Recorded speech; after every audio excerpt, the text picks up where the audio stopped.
This video covers the telemedicine aspects of video consultations based on the experience accumulated during the first summer course of the Catai in Zurich during September 1993 and the second winter course in Tenerife, Canary Islands during January 1994.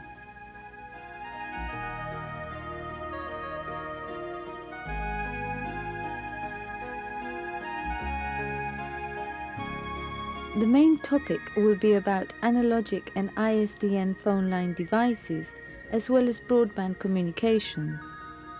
These are mainly based on point-to-point connections of 2 megabits per second. Finally, we will cover its European connectivity based on European standards. In relation to the devices that send static still video images through analogic phone lines, we will show the experience of the BCN company from the United States, who focus mainly on portable solutions. Little portable photo phone, but you can only get 592 by 440 resolution. Our system, called the VP2000, with which the Catai consortium already has had great experience, is however more portable and could be used with cellular phones. Cellular phone, so you can go everywhere because the VP is portable, the cellular phone is portable. Which enables it to be operative in any situation, including difficult ones. The systems, which are based on limited phone line speeds, usually 9,600 baud, have to use data compression to be effective. Fax transmission protocols like the V27 or the V29 use Huffman encoding. Others use the JPEG standard, which is a lossy compression algorithm based on the discrete cosine transformation in the spatial domain, followed by coefficient quantitation and Huffman encoding of variable run lengths. The quality of the RGB images, especially when using lossless compression algorithms, are perfect, assuring 24 bits per pixel. Obviously, the quality also depends on the acquisition devices, which have to match with the dynamic range of images. For example, computed tomographies display 12 bits. Ultrasound, nuclear medicine and pathology imaging do not represent any problem. Chest images are good when the gain and offset can be controlled, such as in video image capture, but some laser digitizers produce significant changes in noise pattern and dynamic range. Direct capture of images can be done with a flying spot or linear detector technology. It's an oscilloscope, a digital oscilloscope, and it basically samples all kinds of video, and you have an auto-programming mode where a couple of presses of a button and you're able to basically format this particular thing for any modality that we know of right now. We capture all different kinds of things, MRs, CTs, the wide range, everything from 30 megahertz all the way up to 120 megahertz or 114 megahertz. Furthermore, diagnostic capabilities depend on image display. Most monitors, even the high-resolution ones, have a dynamic range of 8 bits. Therefore, 225 gray levels and 4 millivolts per step. 10-bit monitors of 1024 gray levels have 0.7 millivolts per step. That is the limit of resolution, since the values of noise associated to any electronic device is 0.5 millivolts.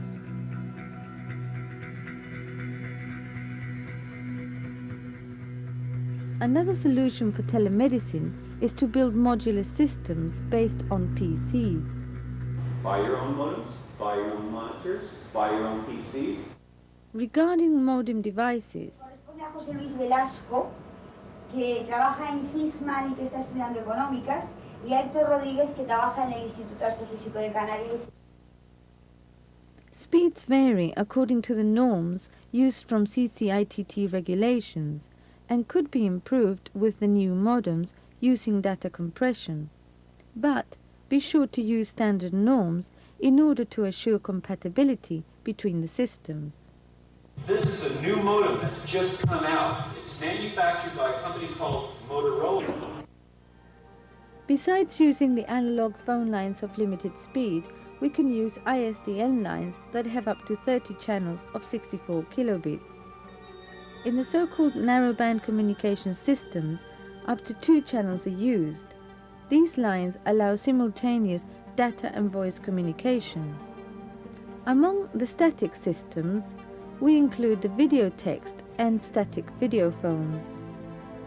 The video text uses 1 channel of 64 kilobits per second according to the ETSI regulations to assure better connectivity.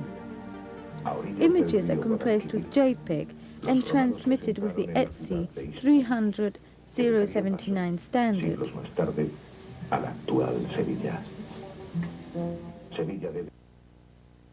A mixed modality close to video text was developed by Stuttgart's Technical School and was presented in the first summer course in Zurich. It sends multiple JPEG compressed images without temporal prediction. In that case, to localize the specimen, compression is high.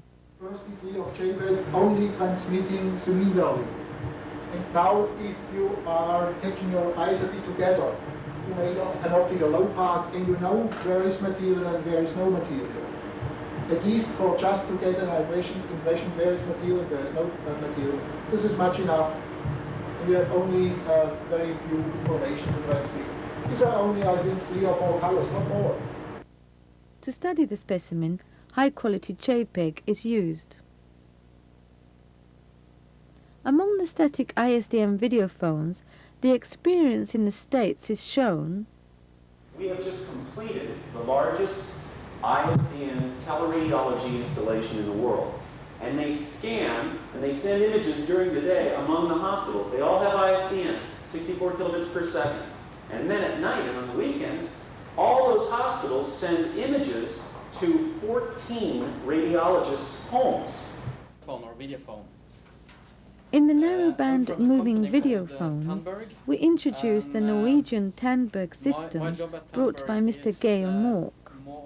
This system fulfills the European standards and has 2 channels of 64 kilobits and is compatible with teleconferencing systems because it uses standard formats, CIF or Common Intermediate Format with their 3 resolutions, and the standard compression system, MPEG. Compression on moving video telephony was explained by Professor Antonio Núñez from the Telecommunications Engineering School in Las Palmas. It is based on hybrid discrete cosine transformation. This means that together with the classical DCT and Huffman coding for spatial resolution, image I, it has temporary prediction in 1 direction, image P, and in 2 directions, image B. During the official opening of the narrowband network for telemedicine in the Canary Islands, inside of the second winter course of the Catai, we tested the quality of CIF format images. These were acceptable for visual diagnosis or surgery guidance, particularly if they were static. But obviously, these will never gain the quality of the lossless compression still image video phones. Finally, as explained by Mr. Juan Castillo from the Spanish PTT Telefónica, international connectivity depends on the digital signal of channel number 7, specified by CCITT as having 2 parts. The PUT, telephonic user part, that without restriction has full international connectivity, and the PUSIT, or integrated telephonic service user part, for the rest of the services. Obviously, broadband communication systems are the best solution regarding image quality and speed, but also the most expensive and not widely distributed. German experience has been productive and even allows distant 3D reconstructions.